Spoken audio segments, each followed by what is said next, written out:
See, some of us are still dancing because it's an all-new KSR happy hour presented by Country Boy Brewing. What's up, guys? I'm Tyler Thompson. Drew Franklin is not with us today, but we have a full panel. We've got Jack Pilgrim, we've got Zack Geoghegan, and we've got Steven Peake here to talk about everything that's going on in the world of Kentucky basketball, football, and beyond. Before we get rolling, who's drinking with me today? Who is imbibing? Am I the lone one? We are in a detox. I'm on website duty. Post-vacation. I got to grab something real fast. Okay. Steven's not even just joining us, let alone drinking with us. Yeah, we are detoxing post-vacation. So I'm taking some time off from You're dressed like you're still going on vacation. You're looking spiffy with that shirt. It's actually one of my favorite shirts. My wife got it for me. Very much beach vibes on that. You and Mark Pope are just kind of like vibe. Connected right now. You know? Even if you're not imbibing, which beer would you like to have on the beach, or did you have on the beach with you? Oh, the key lime. Gosh, so delicious, just so delicious. Yes, very nice. Bring a bunch of them down with you, or I actually brought the remainder of my lights that I had. And I couldn't find any when I was down there. So I was just, the next best option behind Country Boy is just the free, whatever's in the fridge that I don't have to pay for. And I had plenty of those. So you are lucky. We're chilling now. We need some time off. Fair enough. Well, I will be drinking for the group today. I have got a halfway home American Pale Ale. It is 5.5% alcohol and all of the way delicious. If you haven't been to Country Boy, you need to go check out the original brewery and tap room just down the street from KS Bar on Cher Avenue. 24 beers and ciders on tap. There's always something for everyone. Of course, there's the PKL Lex. You can go play pickleball and drink Country Boy. I still haven't been there yet. I need to do that. Me neither. I hear there's a golf simulator. Maybe we'll have to go down there for a show this summer. I was watching Steven over there. He was bartending, it looked like, for a second. Are you putting bourbon in a cup of, like a McDonald's cup of Coke over there? What are you doing? Something like that. Not exactly that. It's the World Cup. Exactly. The World Cup's, beers don't count during the World Cup, right? I mean, that's the rules. So, you know what also would be nice if calories didn't count, because our new sponsor, Zach and Jack, I don't know if you know this, Parlor Pizza has signed on with KSR Happy Hour for the summer. Woo, my friends. Actually, all the way through September. So make Parlor Pizza your family's go-to spot for award-winning pizza, wings, and of course, the best game day destination. KSR crew loves Parlor Pizza. Jack, whenever I hear it, I think of you because I think you're their biggest fan. So tell us about your favorite Parlor Pizza item. Well, the hot honey pepperoni is by far the best. But man, you need to just see the menu for yourself, because there are so many good options. I've tried most of everything and I have not had a bad thing yet. My personal favorite is the hot honey pepperoni, but the beers are always just absolutely ice cold, and all the appetizers are awesome. The happy hour deals are unbelievable. So just do yourself a favor and go with our friends at Parlor Pizza. Absolutely. And if you didn't know, they have a new location in Richmond. So those of you in Richmond, go check it out. And in addition to their Harrodsburg Road location in Lexington, they will be opening another Lexington spot this fall out at Hamburg. So nice. Stay tuned. I think we're going to have some remote shows out there. That's very exciting. I still need to go to Parlor Pizza. It'd be really great. I'll be there Saturday. Nice. Louisville Kings. It's a watch party in Louisville. So the Kings are playing for the what is it called again? The United UFL. Oh, they're championship. Yeah, the United Bowl. Sure something. Big day in Louisville on Saturday. I'll be there. The J-Town location? Which one are you going to? I'm pretty sure it's the J-Town location. Oh, it might. Well, how many locations do they have, Jack? That's home. That's the J-Town one is the one I grew up on pre-sponsor. That's the one I grew up on.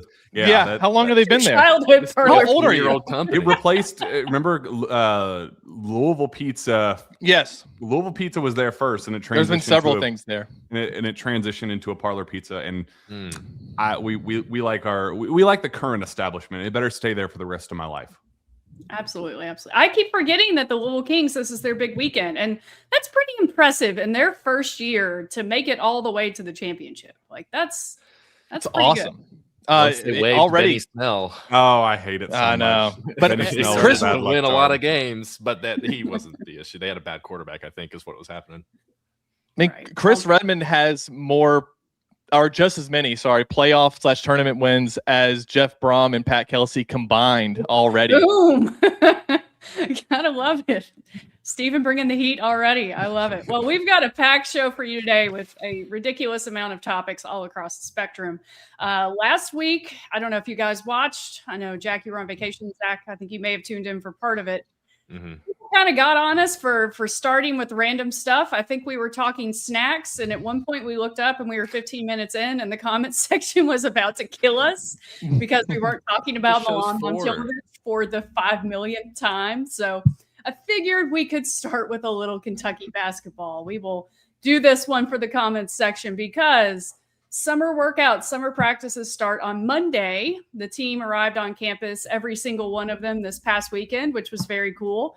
And we even got some news from Mark Pope this week. He did an interview with UK Sports Network in which he talked for about 10 minutes about a bunch of stuff. The story that seems to be catching the headlines today is that the entire team is going to live in the lodge this summer. That has not always been the case, especially the past few years because of NIL. A lot of these guys have their own apartments and they have pets, so it kind of makes sense to have their own space. Last year, it really made sense for Brandon Garrison because whenever his son would come visit, he wanted to stay with him and his mother too. But this year, Mark Pope really wants this team to get along. He wants them to form bonds, so they're all staying in the lodge this summer. So, Jack, you had heard about this before Pope said it in that interview. What was kind of the reasoning behind it? Is it just good old-fashioned team bonding? Yeah, and I think they're trying to, and it's also just steps away from the practice facility. So you have no excuse to show up late to practice. Like if sprints are at 7 o'clock in the morning, your butt better be on the line at 6:55. So I think that was a big part of it. And just you try to just find as much intel and just as little nuggets of scoop wherever you can, and it just that's not going to come until next week. The only thing I've heard is that Pope is kind of going old-fashioned with simple like push-ups, pull-ups, sit-ups, running steps, like the old-fashioned way, instead of trying to just obsess over the crazy analytics about like, hey, we got to get back to just our winning DNA, and part of that I think is going back to the lodge where he did it so many years ago, and like that's how he knows how to win national championships at Kentucky. So they're going to go through it the old-fashioned way with some good old-fashioned team bonding. So he's maybe taking a page out of Rick Pitino's book, which I kind of love. Love to see those practices. Zach, in the NIL era, we've gotten used to players not living together. I remember Pope's first year, it was kind of an anomaly that Andrew Carr lived in the lodge with the rest of the guys during the summer. Most of the older guys have their own places. Is it kind of weird that we're going to have multimillionaires living in this dormitory that, as nice as it was whenever it opened in 2012, kind of is getting dunked on social media today? You have fans of other teams kind of trolling and talking about how it looks like a prison and all that. So, yeah, what are your thoughts on multimillionaires living in dorm rooms? Yeah, it's definitely the most expensive summer camp that's ever existed. That's for sure. I mean, I think it's fine. Like, I don't mind it if all the guys are fine with doing it. I think it's a good team bonding thing. Getting everyone together, especially having someone like Usman who was able to arrive on time. Like, Yelovich didn't get here until I think it was like late August. Like when I remember looking up, it was like August 20th or something last year before he even got to Lexington. So he missed out on all that team bonding stuff. Now you're kind of forcing these guys, all of them together to get to know one another, kind of hang out, and you literally just kind of make it like a summer camp vibe. And it's not, some of these guys are older, like Usman, I think is already 23 or something like that. And then Milan and some of these other guys are in their 20s already. So maybe they don't want to be kind of forced to hang out with some of these guys, but I think that's too bad. You're getting paid a lot of money. I'm sure that was part of the contract as well. If I remember, it was kind of like a poorly kept secret that Oscar lived off campus when he was here too. And like, he was kind of the first guy. I feel like that really kickstarted that whole thing. And I don't blame them. Like if I was a millionaire, I probably wouldn't want to do that as well. But I think if you're living in a dorm situation for a couple months, and it's not that bad, it really isn't. Like they're 15 years nice old, maybe. Yeah, they got a pretty good setup in there. They look like just like the regular updated dorms that UK has right now. So it's perfectly fine situation. And yeah, it's literally right there. You got some food options too. Like you got a Qdoba, you got a pizza place, the bar scene's right down there. So like, it's a good spot. Like it's a good area of having everything right together. If all the guys want to go out and do some activities and kind of hang out, and it's right next to campus. If some guys have like summer school and stuff like that as well. So I think it's perfect. I think it's awesome, actually. I'm glad that Pope's doing that. Just force these guys to get to know each other. And, if they don't like each other off the rip, like you'd rather get that stuff out of the way right now and have everyone kind of come along and be friends by the time it ends, as opposed to having stuff kind of boil over in the middle of the season, which was, the subject of many rumors last year of infighting within the locker room, however, which way it went, even though a lot of it really wasn't true. So, but still, it's fun. I'm for it. Let's have them hang out. Force them to be kids and enjoy each other's company. I like the mandatory fun. It's like, I think Pope said that once a week they're going to have group outings as a team and whatever. And in my mind, I'm going the summer camp vibe. It's like, all right, we're going to do like team building activities. We're going to do a ropes course. And now we're going to sit around the fire and tell stories and make s'mores. And I don't know. I mean, it is true. Last year's team. Yeah, it sounds fun to me too. Last year's team, you could kind of tell they were all good guys, but it felt like they didn't ever really gel. And of course, there were the rumors about what happened before the Louisville game. And even going into that coming into that offseason, it felt like Pope and UK were just going to throw all the money at it. And with that probably came really nice apartments. So it is kind of cool to see them kind of going back to the old school ways. Steven, what do you think would be the weirdest, oddest roommate pairings? I don't know. I mean, younger guy with older guys. Let's see. What does that look like? Who's the oldest guy? Williams. I was going to say Usman and like Trent Noah. Trent Noah would be. I think that'd be hilarious. Some culture differences there. Do the Hawthorne brothers get to room together, or are they going to split them up? You got to split them up. You have to split them up. Like, kind of force them to get to know everyone else. It's like the Braden kind of already knows everyone. It's like the old-fashioned like icebreaker. So you can't partner with a friend. That's weird now. I think split up the brothers. Is Frank actually the oldest one on the team? I think he's 24, right? I think so. He's going to be 25 when the season starts. He's like 30. Okay, yes. And I know Usman just turned 23. So yeah, you got some old dudes living in some of these spots. Big Frank is so big. Like I can't imagine. They probably had to, like ship in a bigger bed for that guy just to be able to fit, because he's not going to fit in one of those twin beds that they give you in the dorm rooms. He's just not. So how do they do it? How do they assign it? Because I know when I worked for the soccer team, the manager had them all do personality tests to see who should be roommates when they go on the road. Did we know if Kentucky does anything like that? That'd be a great deep dive summer. You should ask middle of July question. When we get that Pope press conference here in however many weeks it ends up being, that'll be the one that you can ask him, Steven. Let's do it. A good question. I like that. We had to do when I went to Davidson. We went to college. We had to do one of those personality tests to pair us with our roommates, which I thought was interesting. Now that I think about it, I knew people that did the random roommates going into UK, and they had to take they would match you based on these tests that you would take. I didn't stay in a dorm my freshman year, so I didn't have to deal with that. But I'm pretty sure my sister did something like that. Yeah. Me? Ooh, you're poor. So it's really the better way to say it, but yeah, so much better than us. Yeah.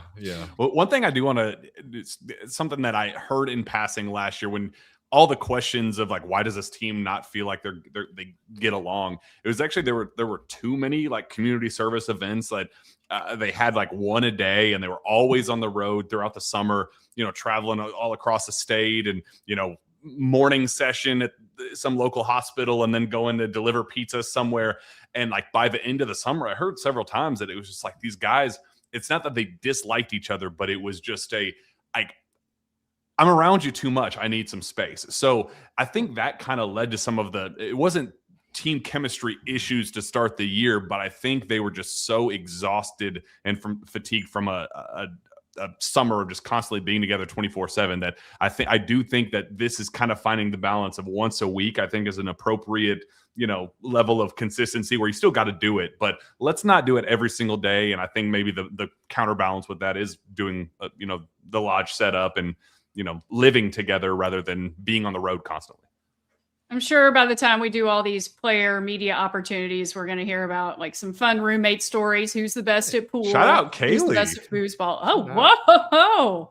Nice. Kaylee says. When I was bartending, I got that compliment plenty of times, actually, that I have a good radio voice. I never knew if it was a slight at my face or just a compliment for my voice, but I take it either way. So thank you, Kaylee C-P4B.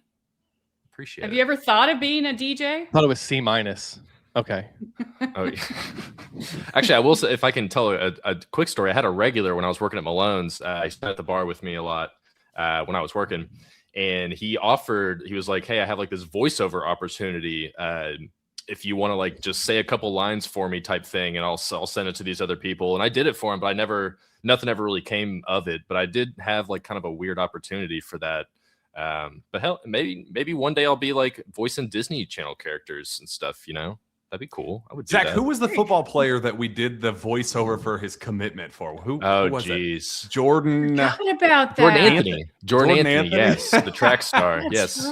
right. That came up recently because he just transferred like for the third time or something like that to do actual track and field, I think. Oh, yeah, we did do that about that. Yeah. We made his commitment video, or maybe it was like maybe Brent Wainscott did that or something like that. That was a while ago. Did we write the script for that, or did they give us a script to read from? I think Nick was in it too. It was the three of us. Yeah, you, me, and Nick. Yeah, that was odd, but yes, I do remember that.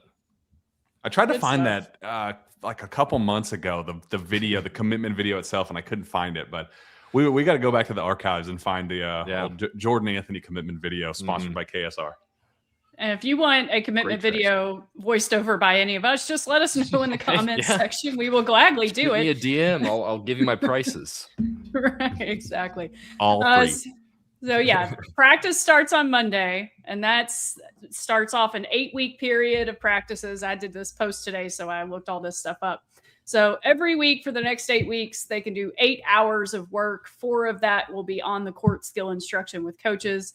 The rest will be, conditioning, weight training, all of that stuff. So, and then as mentioned, the one group outing per week. I'm sure we'll see lots and lots of pictures of those on social media. Looks like they had their first service meeting of the year, to no surprise, with the Joe Kraft Foundation on Tuesday night. So it was kind of neat. There were a bunch of people in that photo, but it was kind of the first time we had seen the whole team together. So it was neat. It was good stuff.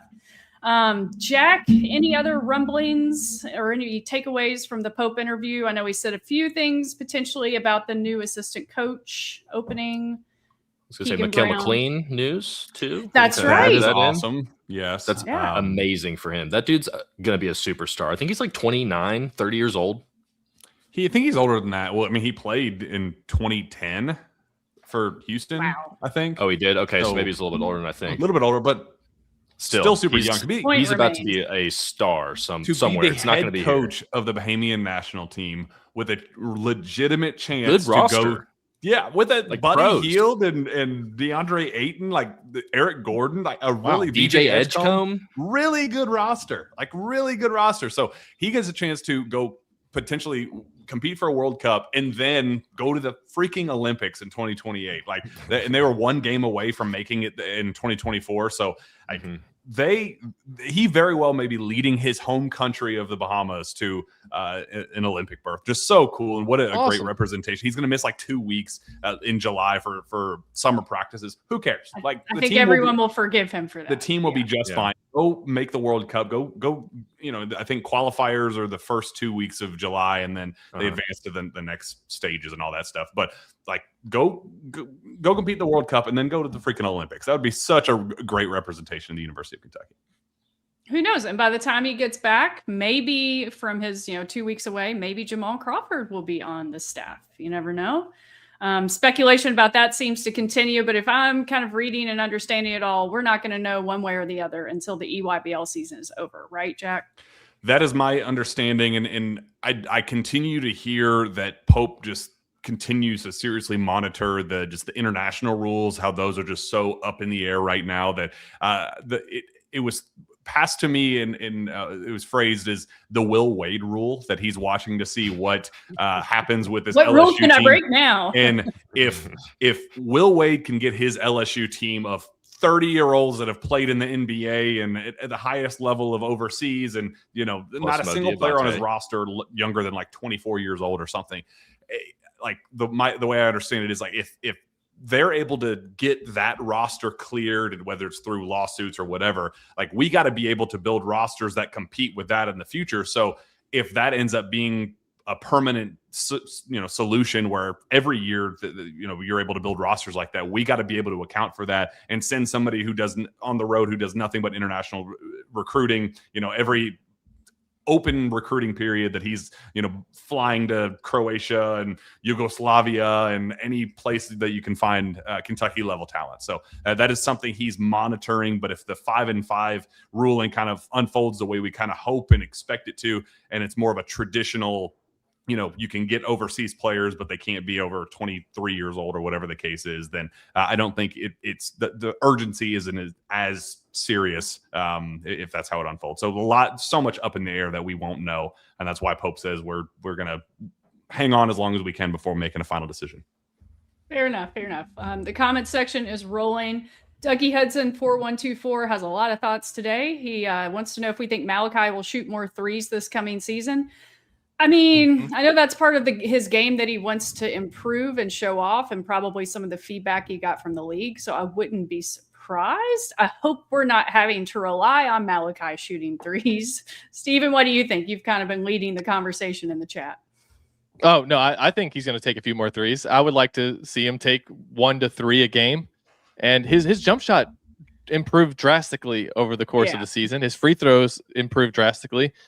I think he's going to be, if he could hit like 1 even every other game, it opens up so much. You can have a lineup 1 through 5 of anybody can pull. And, you and I talked with Michael on camera and off camera. And I know that we know Michael can flat out shoot the rock. He's going to work with him this year. And I don't see how Malachi at some point in his career doesn't become a decent 3-point shooter. So why not start this year? Pop quiz. How many 3-point baskets did he attempt last year, Malachi Marino? 4. There you go. All right. Somebody's looked up his stats too recently. Or you just remember them all very fondly. I just remembered that he was 0 for 3, yeah. He was kind of close on a couple of them, I think, too. Kind of close. Hey. Well, like Steve was saying, the free throw numbers did kind of tick up towards the end of the season. He's got a very unorthodox jumper, that's for sure. I'd like to see him take 1 a game. If he can go 1 a game and hit 35%, that's just enough of a threat to kind of pull the defense out a little bit more. I just don't know how much I don't know. He might still be. He's going to be the hub of the offense. He'll be at the top of the key a lot, so he'll have opportunities, I bet, to fire him off. So we'll see. And now that you've got Momcilovic on the roster, I don't really mind if Malachi attempts a few per game. I don't care because Momcilovic is going to make them. Otherwise, in the chat, we've got a lot of talk about Trent Noah, who people believe will be better with better guards around him. 6'3" R says, I hope Mountain Mamba improved. He seems to me the transfer class give him the hardest point for playing time this year. Yeah, we'll see. We got all that offseason buzz for Trent Noah last year, and then he started, and it just kind of went downhill from there. So any buzz I hear this summer is really going to have to be backed up by something in the early games for me to buy in. Very small scoop on Trent Noah. Exclusively playing the 2 this year. We will not see any of the nonsense of let's try to bulk him up and turn him into a 4.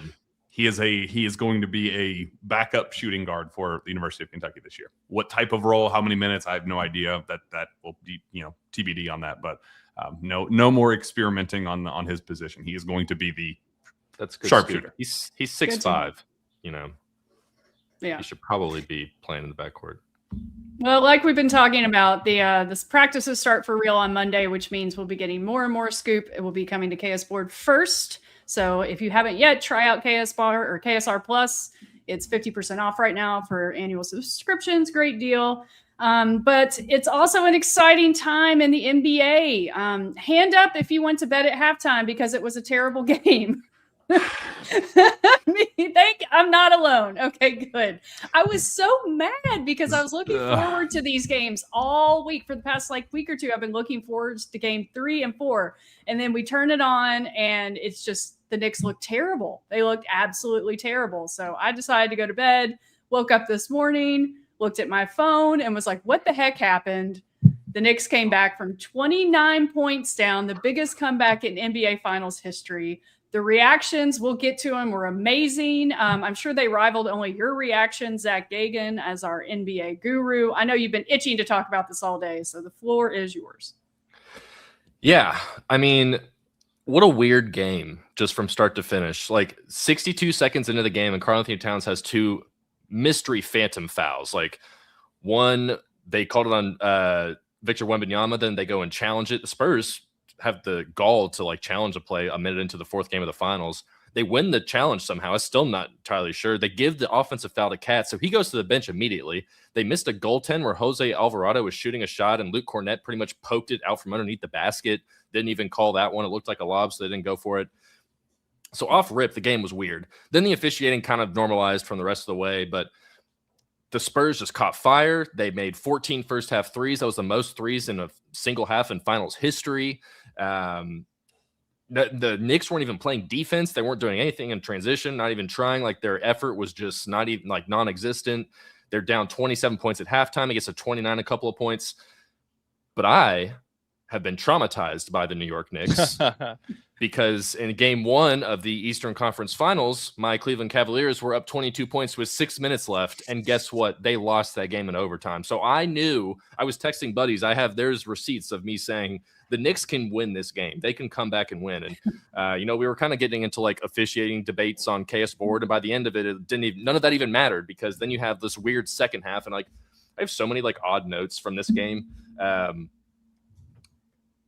The Spurs have led in the final 2 minutes of every single game of all four of these final games. This could easily be 4-0 Spurs sweep. This could easily be 4-0 Knicks sweep. It could be 2-2. It could be 3-1 either way. This has just been such a thrilling, exciting finals.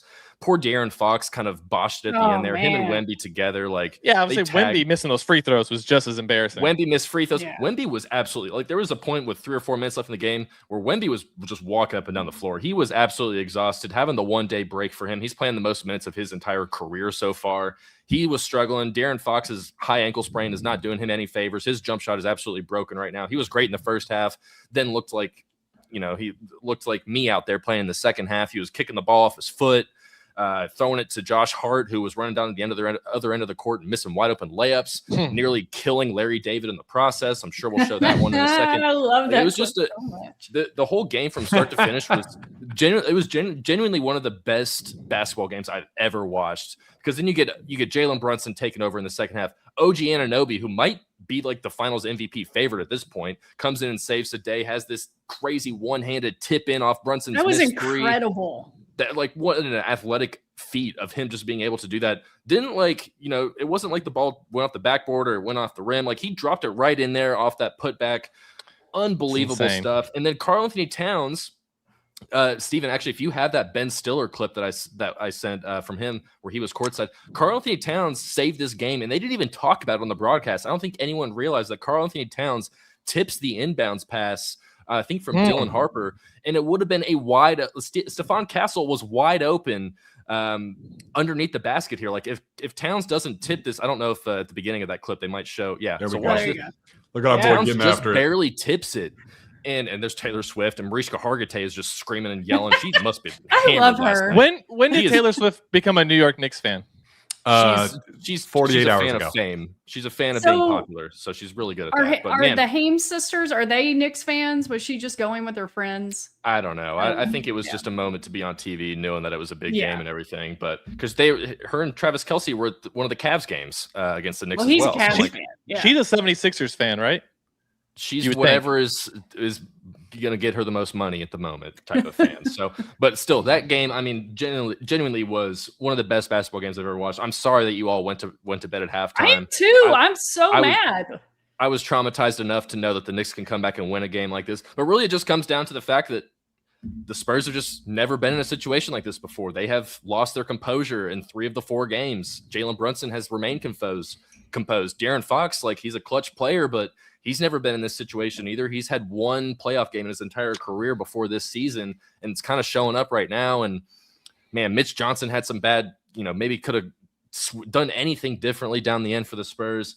Just kind of a comedy of errors for them. But what an amazing finish. Karl Anthony Towns had a fading into the bench 3-pointer in the 4th quarter over Keldon Johnson, who has so been he finally terrible. scored in the 4th quarter. His first points of the series in the 4th quarter came in the game where he was out for the entire first half because of all this foul trouble. So it's just the narratives of this game is all kind of just shifted and everything.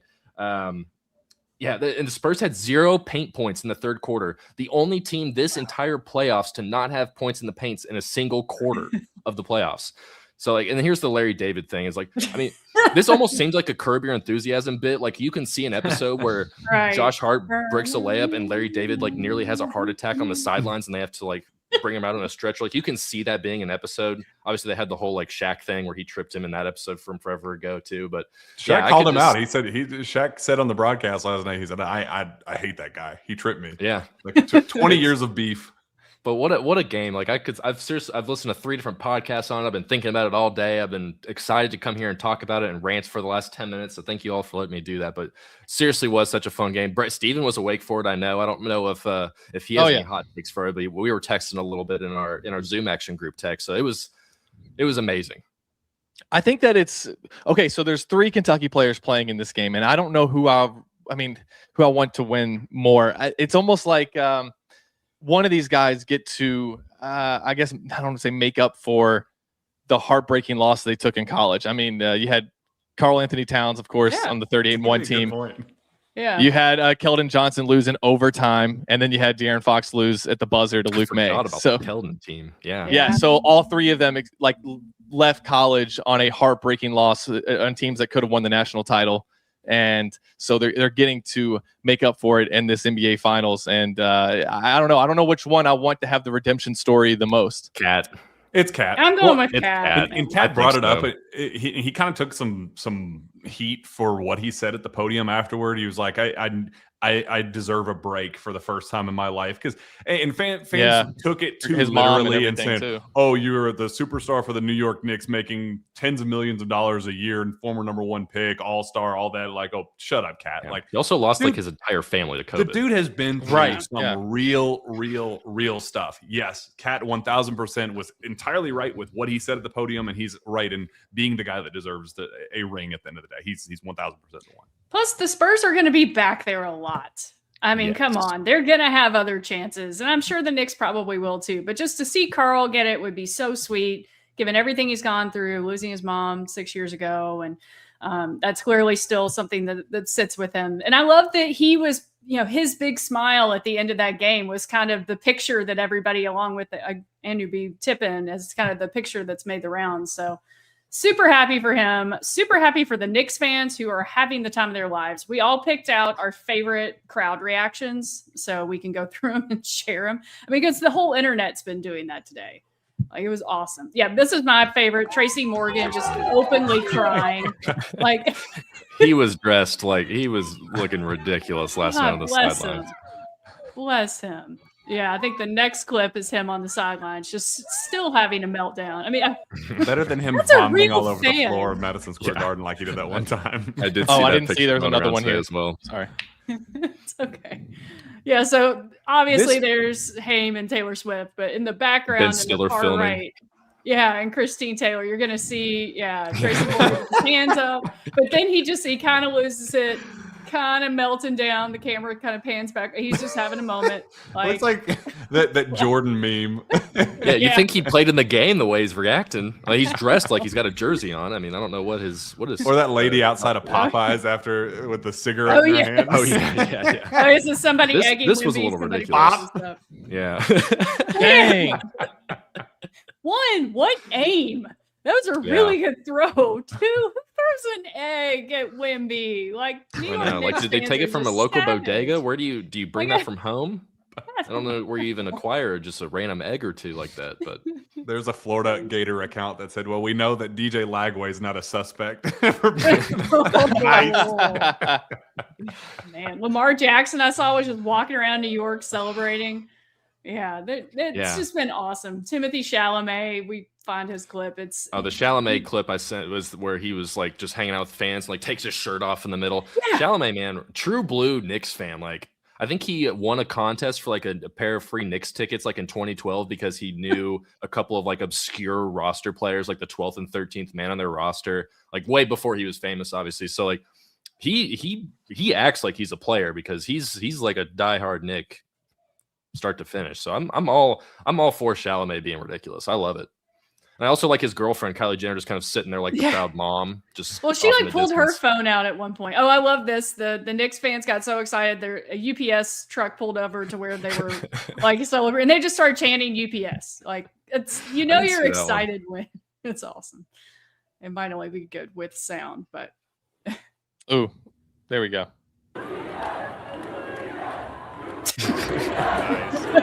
Like I could see that happening on State Street or wherever Kentucky fans celebrate now. Just like a random Amazon truck pulls up and you're so excited that you just start. Calipari was there, sitting next to Adam Sandler. He was on the reaction shot like right after the game ended, and it was I will admit it made me laugh out loud. His organic reaction to that game ending. Look at the essay he wrote here. Yeah, it is a good one. To be fair, someone want to do a dramatic reading of it. Watching those two teams with their guards showing incredible fight, focused on winning and making others better. Footprints in the sand. It reminds me of that poem. Footprints in the sand. Oh, man. Do you think he was actually too nervous to introduce himself to Taylor Swift? I kind of wait. Is that a thing? Is that what he said? That's what it said in the tweet. Yeah, that was what it said? I could see him being like a little. He walks around like he owns the place everywhere he goes. Yeah, he has moments of weird humility, though. I could see it happening. It was either random, that or he just wanted to include Taylor Swift in the tweet so it gets more engagement, which is smart. That's probably it. Yeah. No, he knows how to market. He knows that. I was wondering, like, how did they assign the celebrity row seats? Like, how do John Calipari and Adam Sandler get matched up next together? You know, that seems like a random pairing. I guess I don't know how that works. Because I thought you would buy a ticket game where he was sitting like with the Knicks like former players, like he was next to Ewing, like John Starks. I think this was during the Cavs series. He was like sitting next to those guys for that one. So I don't know how they make all that work, but social media following, you just right straight up tier of honestly. Like if you look at the Ben Stiller number list, the VIP list, it lists their names and then it lists what they're known for. Like it's like was on SNL, best known for blah, blah, blah, but it includes their Twitter handle too. So I bet that plays a part into it. Fascinating groupings, really good stuff. And maybe we'll get to do it all again in Madison Square Garden. When would Game 6 be? I know Game 5 is Saturday in San Antonio, but Game 6 would be Tuesday? Yes. So if the Knicks don't, finish it off in San Antonio, we could get an even crazier atmosphere in Madison Square Garden for Game 6. So I'm kind of hoping that happens. You want 7 games? I want it so bad. All 4 games have been amazing. I mean, we have not had a bad game yet. Like I said, they've all been 1-possession games in the final 2 minutes. This could be a 4-0 sweep for either team right now. So I want 3 more games of this 100%. I don't care how it happens. I just don't want Wemby, because if Wemby gets another flagrant, he actually gets suspended. So we don't want him to get another flagrant in games 5 and 6. He can get in Game 7 for all I care. But 5 and 6, who cares at that point? We do not want that to happen. What was his weird jump to OG? Jumping on his. Well, did you see where Jose Alvarado was like diving at his legs as well? Like there's some very weird physicality going on in this game on both sides. I do not envy the refs for having to officiate this game because these guys are just like everyone is kind of quietly like trying to take out everyone else's ACLs. It's very, very strange to watch a little bit. Yeah.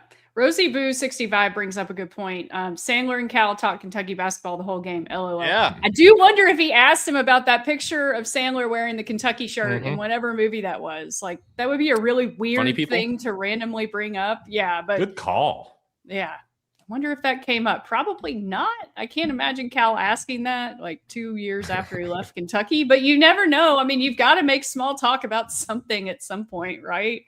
Like, be interesting. All right, so will it get to a Game 7 or even a Game 6? Who's going to win Game 5? Steven, I'll let you start us off with predictions. Spurs will get it done at home, and we'll get at least a Game 6. Obviously, I'm hoping for Game 7. I do want to know, why is it that it feels like the hype for even Game 3 in New York City felt bigger than Game 7 hype that we had last year? Because Taylor Swift was going to be at Game 4. What? There was another guy that was in attendance for Game 3 that kind of sparked things a little bit. Oh, well, right. But even before he had said he was going to be there, like I felt like just the build-up for both of these games that were in New York City, it's great for the league, honestly, that the New York Knicks are playing in the NBA Finals again. Yeah. I feel like the hype for game 3 was almost way too big, and I'm sure that Trump was part of that. But I think the Knicks players said afterward that it just became a distraction at some point. It was like all the excitement and all the expectations clearly got to them, but they looked better last night in the second half. Jack, your prediction for game 5. Yeah, Spurs win, and then Knicks end it in 6. And then Zach, you've got them going to game 7. So clearly I want a game 7 so badly. I do think the Spurs win game 5. Game 6, I think, is just going to be anybody's guess on that one. But if they do get to a game 6 back in New York City, man, that will be another. Don't anyone dare. I don't care what the score is. None of y'all better go to bed at 11:15. I don't care what the score is. Everyone's staying up for these next 3 games. Miles started screaming bloody murder at I don't care 2:30. No, I'm saying at 2:30, 3 o'clock. I'd been dead asleep for like 5 hours, and I flipped over, turned my phone, and like it was just 1,000 messages and tweets, and I was like, "You are just." So it was 2:30 in the morning when I went through the full experience of watching the end of it and all that. I was like, I was devastated. Like, that's a nightmare scenario. God, dude, it's so fun. I've learned.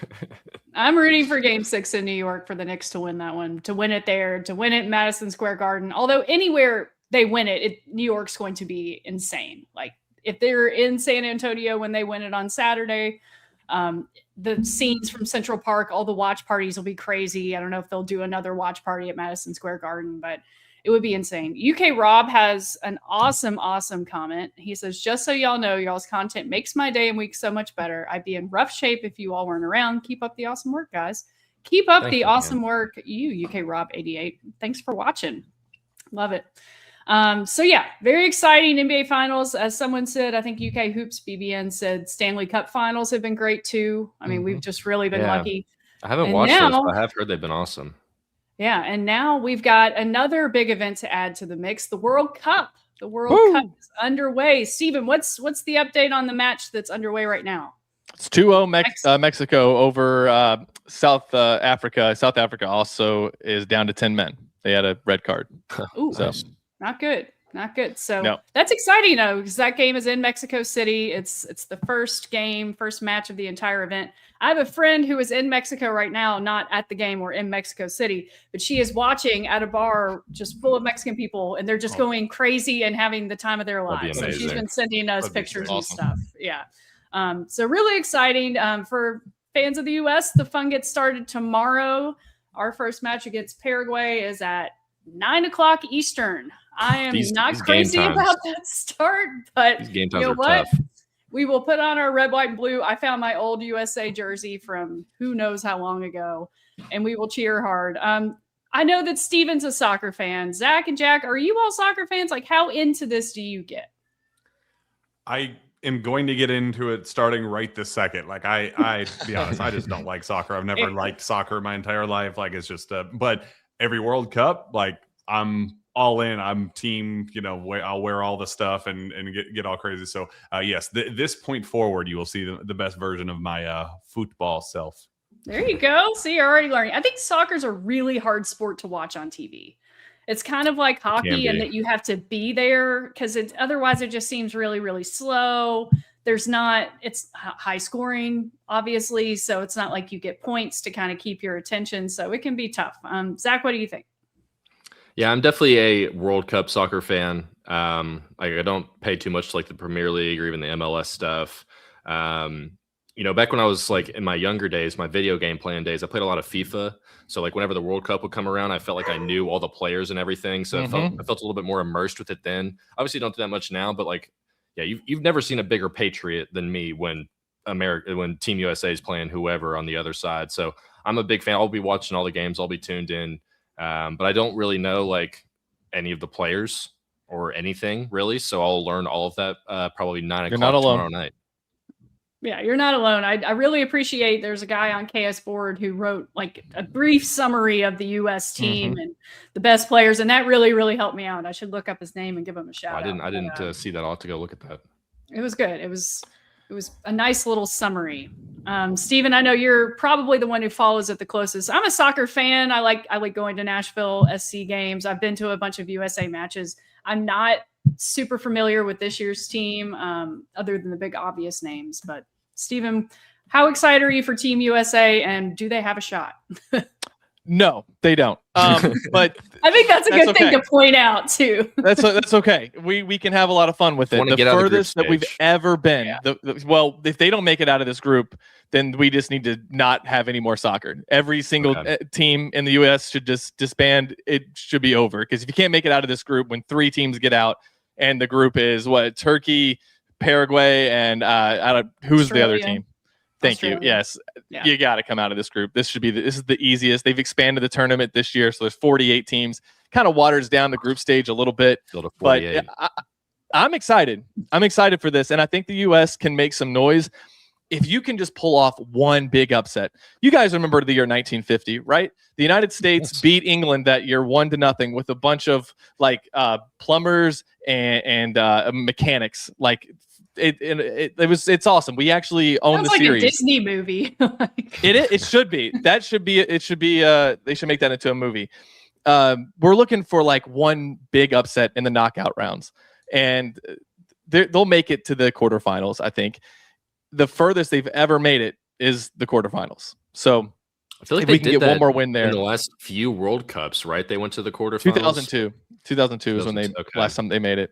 I know last year they played Portugal in the group stage and made it out of that one. That might have been 2012 or something. They lost to Belgium in the knockout round. Yeah, this round of 16. So I think they'll at least make the round of 16. I think it's set up for them to do that. There's a chance that they could play England again, and England has never beaten the United States at the World Cup.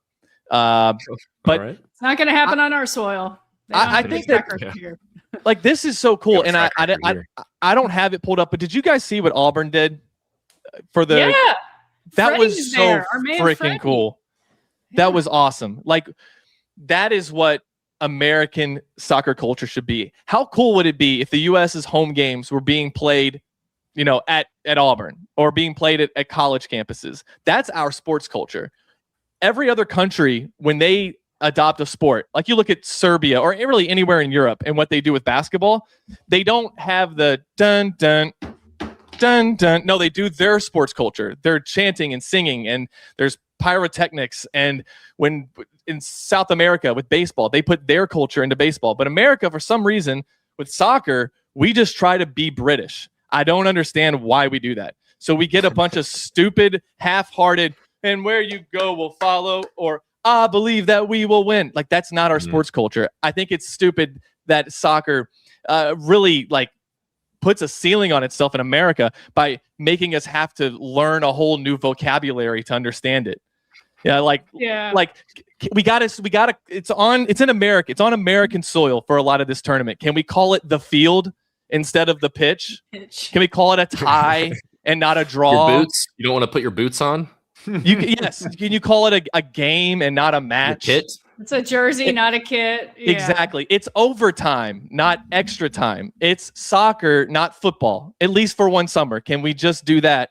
Because I think soccer is actually missing a huge opportunity to show the world our culture, not how we try to steal other. Maybe that is America's culture, is stealing other cultures. But I was going to say, wait a minute.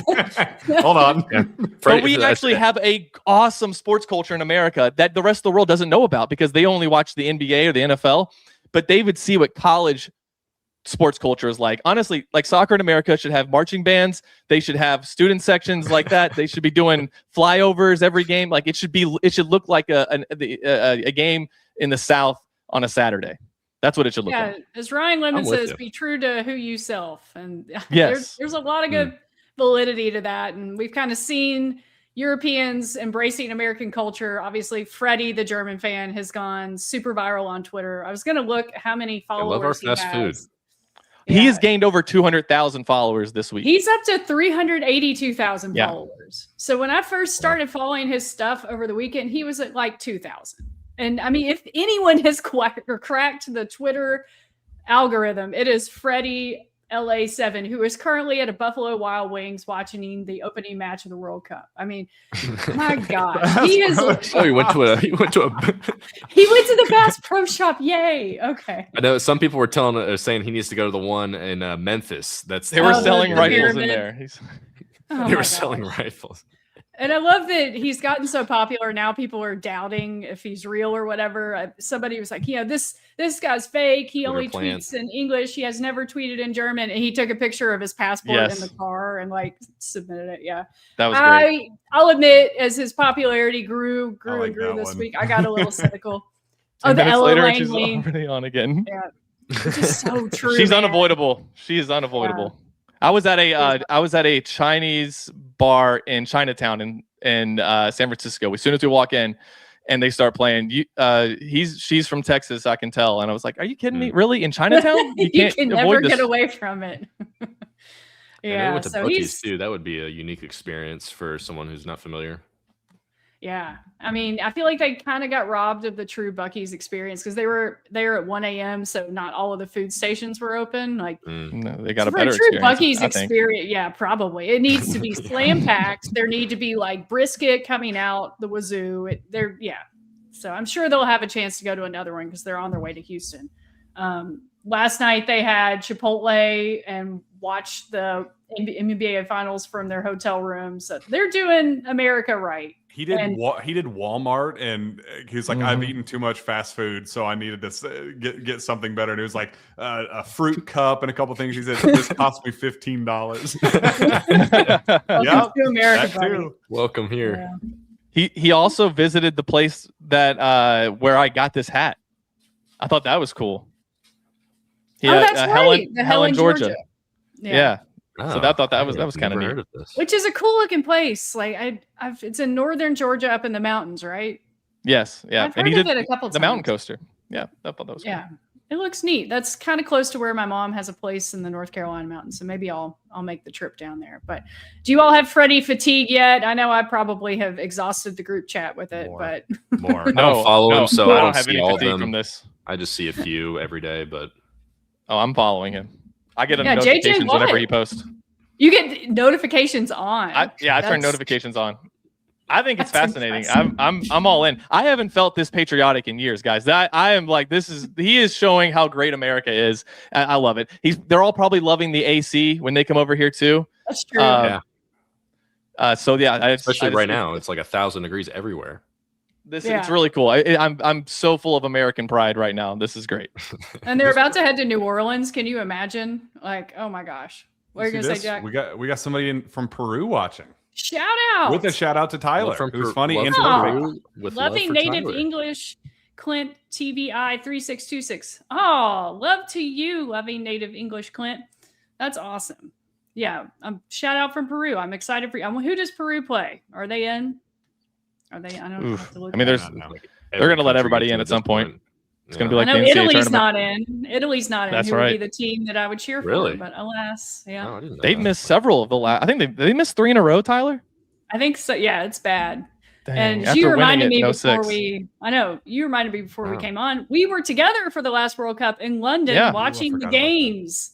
Yeah, because it was in December. It was weird. We were there to cover the Kentucky-Michigan game. So shout out to that bar. I wish I could remember the name of the pub where we watched the games. It was so fun. It was full of American soccer fans. It was a good time. So And a few English guys. So we got them chanting the CATS. That was cool. That's right. That was good times.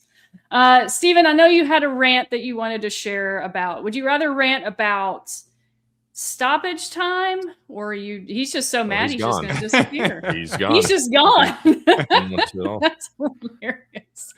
Well, whatever. Would you rather rant about the window? Knocked me out. You're so mad about stoppage time and overtime rules. You're just going to leave. Oh, yeah. Okay. So, like, you're trying to get this sport to be more popular in America. That was why they came here in 1994. It was the same year that they started Major League Soccer. It's so hard to get people to be on board when you make it so different from every other sport. I went through all of the things, the lexicon being completely different. We got to change that. And we got to appreciate American sports culture and put American sports culture into the sport and put our own personal stamp on it. But the stoppage time rule, that needs to go everywhere. I mean, when you're in the stadium, they don't even exactly. The Premier League games now will have 13 minutes of stoppage time, and they don't show that in the stadium. So if you're at the game, you have no idea. I mean, unless you have a stopwatch, on hand and you're keeping track yourself. that the referee can blow the whistle whenever he feels like it. Oh, they're in the attacking third. Well, we'll let it play out and see what happens. Okay, it's 3 corners in a row. We'll see what happens. Ball gets cleared out. All right, now I'll blow the whistle. That's crazy. There's no build-up. It's too anticlimactic. You got to change it. I looked it up before the show. Apparently, it's something FIFA's looked into to go to 30-minute halves and stop it on everything. So just the ball has to be on the field. The dumbest part about it is that they don't stop the clock for water breaks. Yeah. What? Just stop Injuries. the clock. Yeah. Why? Yeah. I mean, you could be 10 minutes dealing with an injury and the clock still runs. Like, what? Well, don't in college soccer, don't they count stop down it from 45? and they count down. Yeah. And they just end it once it hits the 0, like it's done. Yes. Well, an update here. So the Mexico-South Africa game is about to hit 90 minutes. So we can predict the stoppage time that we're going to get. And South Africa's down to 9 players. So they're down 2-0. Wow. So I don't think they're going to come back and win this one. But any guesses as to how many minutes of stoppage time we will have? I'm going to guess. I haven't really kept an eye on this. They did a water break. I remember. Oh, they did a water break. That might have been the first half, though. Maybe they did another one. They might have to do mandatory ones with how hard it is. I'll do 9 minutes. 9 minutes. It used to be if it was over 5, that was crazy. But of course, by doing that, there was no way that you're making up for the time that was actually lost. It's dumb. I understand why they did it in 1803 or whenever they started, but like, there's no reason to be doing this in 2026. We have the technology exists to stop the clock. Okay, we've got the update. 7 minutes of stoppage time. Nice. Kind of split the middle. All right, well, let's hit some KS board questions. We'll see if we can get to that before the 7 minutes is up. CFE says, going into summer practices, what's the one trait you most need to see from this Kentucky team early on to feel like they can make a deep March run? Shooting, toughness, or chemistry? Ooh. I'm going to start with this one. Shooting feels like an obvious answer, but I think that we're going to see that. So I want to see chemistry the most. And maybe we're on a good path with that, with all of them living in the lodge. So I will go with chemistry. Zach, I'll let you go next. I'll say shooting of those 3, just because I think he has maybe, especially with Milan now, maybe a better roster suited for his let's shoot as many 3-pointers as we want. And I think that's kind of if Mark Pope is going to have a national championship winning team up here at Kentucky, they're going to have to just be an elite 3-point shooting team. I think that's going to be the key for him making a deep run in the tournament. So I would say the shooting would be what I would go for. All right, Jack. If we're going an actual run, like I want, and I don't know if we can only choose from those 3 options, but I want a surprise. Like I want us to hear throughout the summer, Ousmane Ndiaye is the clear-cut starter at the 4. Like that's the guy, because I feel like everything else, like exactly what to expect with Milan, what to expect with Moreno, even to some extent Alex Wilkins and Zoom Diallo. Like you kind of expect them to be very good as you're starting 1 and 2. So that 4 spot, or even like a Braden Hawthorne, like whoa, he's living up to the hype. The potential is there. Cam Williams has picked up where he left off pre-injury. So something like that. That's not out of the normal kind of storylines that we're expecting. That's what I need to hear. All right, Steven. I need to see them show some toughness. I think the shooting is going to be there. They'll figure out the chemistry stuff. But if you can show me that you can play defense, that's what I'm mostly concerned about. So play defense and be able to rebound. If they can show that early on, I'll start to really believe that this team can make some noise in March. All right. We're just all of the above. We'd like to see it all. Like to see the next question, too. CFE again, with the World Cup starting and college hoops around the corner, which Kentucky player do you think is most likely to have a national breakout season where casual fans suddenly know his name? Ooh, I might need to think about that one a little bit. Steven, you go first. Let's see. Likely to break out. I think it'd have to be one of the newer guys. So I'm going to say Alex Wilkins. I think that I'm excited to see what he can do. If he lives up to those expectations that we have for him, he could be somebody that everybody knows of pretty quickly, actually. All right, Jack.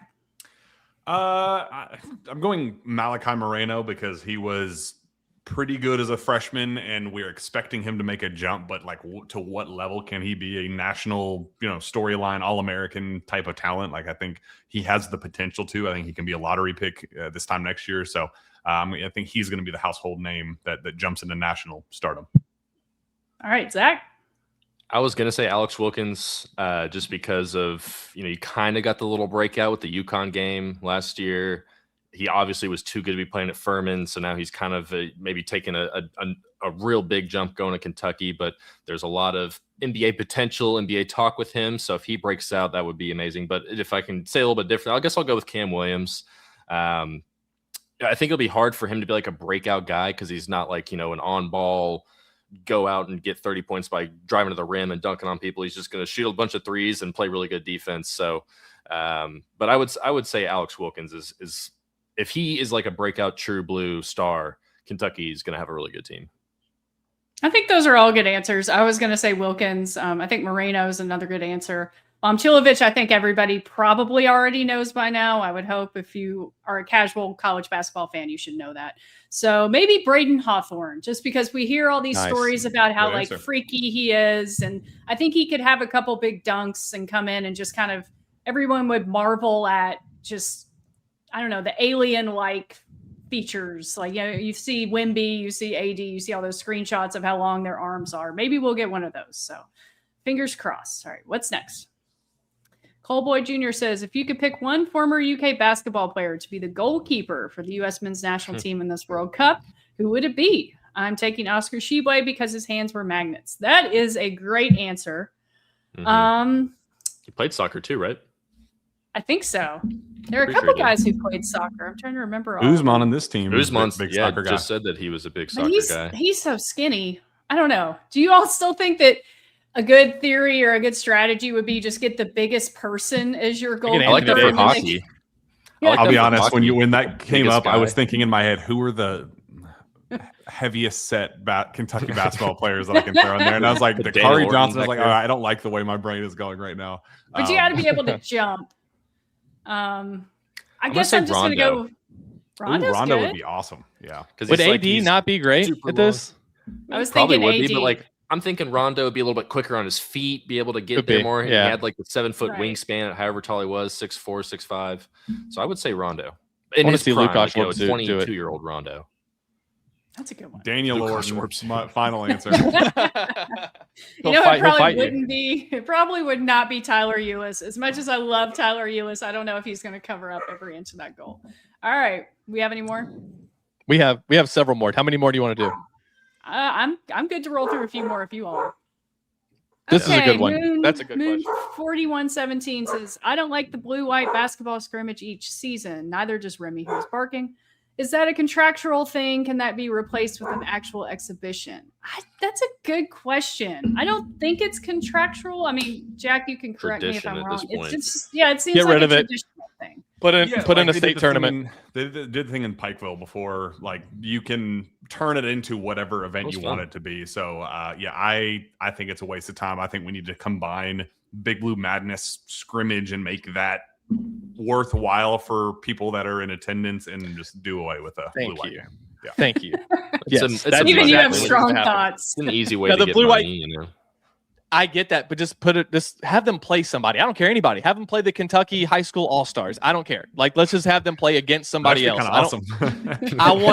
When I go to the blue-white game, I don't really know who to pull for, and it does make like you're at a sporting event. If you're just watching it, it's not that fun. And I agree with Jack. Let's put the blue-white. If we're going to do blue-white, let's do that at Big Blue Madness, because Big Blue Madness kind of stinks without the scrimmaging. Like, I don't need to see a dunk contest. 3-point shooting is fun, but let's do the scrimmage there. I totally agree. Let's do 10-minute halves. Let's go. Nobody dislocate a shoulder, and then let's actually like scrimmage somebody in an actual team. You could go. That's where you can go all around the state and do my idea where you could play. You could play the blue-white game. Play Pikeville College. I don't care. Like, you're supposed to beat them by 50. You played Morehouse in 2011 and beat them by 100. So, like, it doesn't matter. That game. Yeah, to throw a little cold water on it, I agree with you all. I don't think it's going to go away just because it's been turned into a BBN United event. Yeah, it's easy money. And in the rev share era, you want as much easy money as you can get. So I think they need to shake it up. Yeah. They need to come up with a new format or something like that, especially for Madness. But I don't know. Rosie says blue-white against media. Hasn't there been like light talks of a media versus coaches? I feel like that was a thing like a year or two ago, maybe. Yeah, not. when the Celtics did it, they were. That's right. That's throwing that out there, but I will gladly go get beat by 50 on that. I'll do it. I'll sign up. So who would we draft? I know obviously they would be all KSR people, but if you were to draft a Kentucky basketball media team that would have the best chance against the actual Kentucky basketball team, who would it be? Oh gosh. Probably Big Blue Drew's got to be on there, just because I know Drew and Mario. Yeah, Mario would be key. Yeah. I think Jack, Steven, and I. That's fine by me. Me. Fill out the roster. Fill out those 2, 3, 4 spots. Nick is tall, but he's getting old. Nick's 6'6", and he played basketball in high school. So you got. If this is against the Kentucky team. But if it's against the coaches, none of it matters. But if it's against the coaches, you want to lose by 100 or 105? Could we hold them to? Could we make it to where we don't lose by 40? No. Mo Williams on that team. Maybe Jamal Crawford. That's right. That's right. Could you imagine? Never mind. Mo Williams with Mark Pope playing is the center down there? Come on. You know what? If the talks died down, I bet they would ramp them back up just to have the coaches team beat us by like $5 million. That would be Maggie Davis starting 5. I like that. I like that. She's hosting KSR next week. I'm super excited for that. She has her own sandwich now. I saw Big Blue Deli. Good for her. I saw that. She's got an Emmy nomination too. Yeah. Oh, Mexico! Rag on our friend. Mexico just beat South Africa 2-0. There were 3 red cards in that game, so drama out of the chute. There was one right at the end too, in stoppage time. You got a red Mexico card player.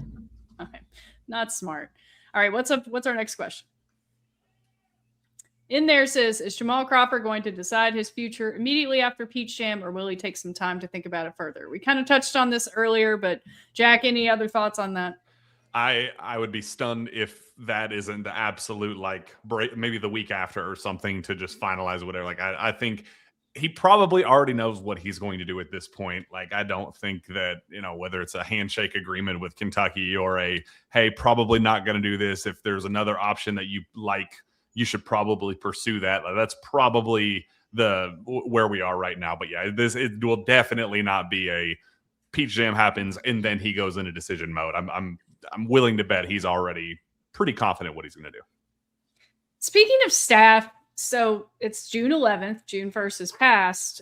I know that I think Mark Fox's contract ran through June 1st, right? June 30th, which is a fascinating one. Yeah. I still haven't gotten any confirmation that it's being extended, that he wants to be back.